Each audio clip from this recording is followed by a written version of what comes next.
What's going on, ladies and gentlemen? Today we are at Uwharrie National Forest in Troy, North Carolina, home of the Dickie Bell Badge of Honor Trail.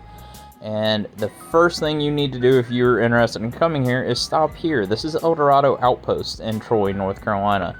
This is where you can get your pass for the OHV trails. $5 for a day pass or $30 for the annual pass. They also have free dispersed camping located throughout the forest. You can see this is our campsite here. Just look for openings on the side of the trail just like this. And if you see an open spot, you're free to take it. This is a great place to bring your family out.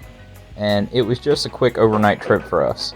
So after we got the camp all set up, we decided to lower the PSI in our tires and go hit some trails before dark. And on these stock 17-inch wheels, I air down usually to about 18 to 20 PSI.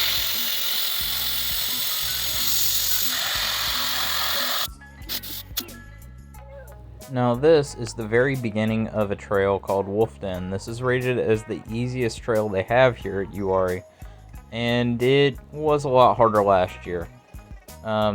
Mainly most of the trail now just kind of looks like this. Last year I remember they had a big rock step and four-wheel drive was definitely needed. Now, however, I made it down this complete trail in two-wheel drive. So, not really a challenge, and any stock four-wheel drive could do it. However, if you haven't been, I definitely recommend going. They have some beautiful wilderness out there, and some scenery you just can't replace. It was pretty wet when we were there, but like I said, I still didn't have a challenge.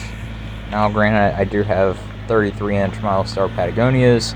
If you're on all-terrains or street tires, it might be a little more slippery for you.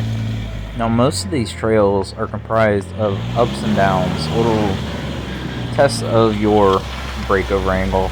In a two-door, it's not an issue, even a four-door Jeep. If you are running a full-size 2500 or 1500, you might scrape your belly just a little bit, but any other vehicle like a Tacoma or anything, you're not going to have any issues. Now, I was able to bring my 10-year-old son and my toddler, and they both had a blast on these trails. It didn't rock them around that much, and there's a whole bunch of ups and downs, so it's more like a roller coaster for them. So they definitely had a blast.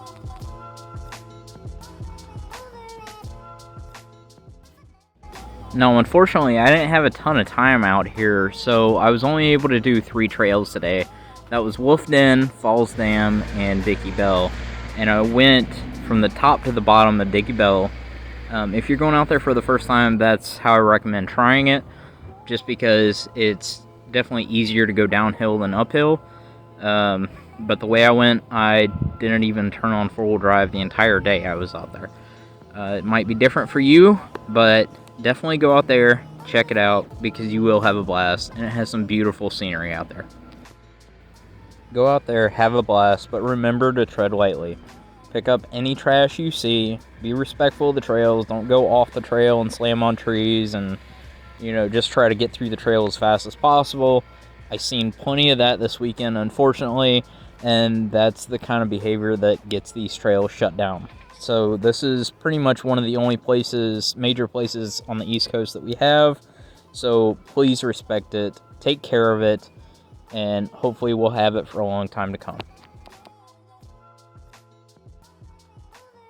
And about this time, the sun started to go down. It was getting late, so we had to make about a 30 or 40 mile trip into town to go get some fast food and go out to eat with the kids. Other than that, we went back to the tent and left the following morning. So the town's about 30 or 40 miles away is the closest. So bring food or stop at El Dorado Outpost. And you have yourself an amazing rest of your day.